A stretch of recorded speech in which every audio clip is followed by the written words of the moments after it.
Unreal Tournament is a very fast, very action-oriented first-person shooter. Its real focus is on carnage and quick time to spectacle. We call it zero time to spectacle, which is that you're never wondering what you should do next. It keeps the really frantic, high-action past Unreal Tournaments and adds a lot of new features, including lots of really cool new vehicles, new game modes, and also a much deeper and much more compelling single-player experience. We're just about fast action, vehicle carnage, and spectacle. That's really what UT3 is all about. Well, we've always had single player as part of our game, but it's been a tournament ladder in the past.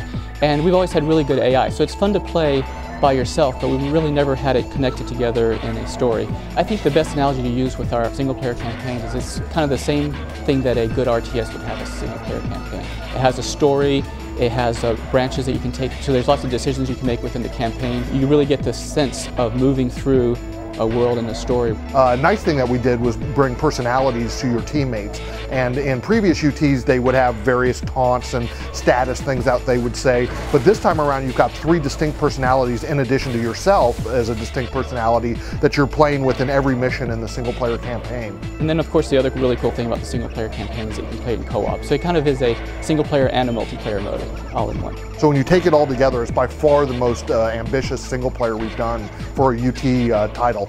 It's really came together well. All the cool modes, game types we've got start with deathmatch and CTF, and that's one thing we really wanted to accomplish with UT3 is to be the best classic deathmatch and CTF game out there.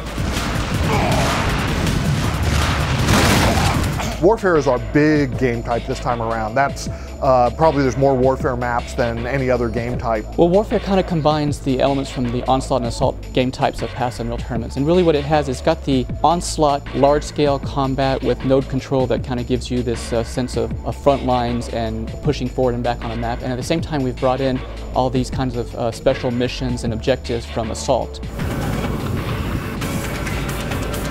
With weapons, we went back to kind of the UT99 weapon scheme, which means that all the weapons are a lot more powerful, much more in your face. We wanted to make combat a little bit more intimate instead of the kind of bouncy, floaty, dodge, dodge, dodge, dodge, and everybody's kind of just shooting around each other.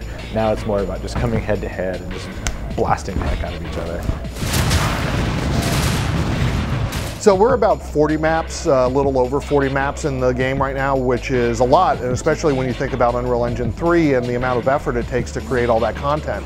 And so we really think that you've got a lot of depth and variety in the game.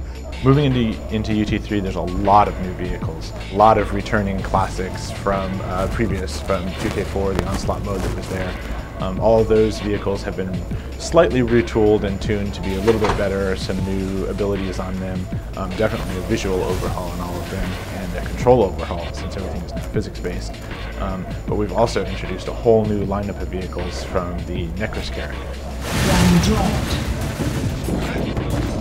We're November, we're wrapping up for the PC right now. PlayStation is not far behind, and so we're trying to get it out this year and be on store shelves in December. But we'll see. That's one promise that you get from Epic Games is that everything in the box is going to be fun, finished, and polished, and we'll never ship a game until it's ready to ship, and that's sometimes hard to predict. Xbox version sometime in 2008.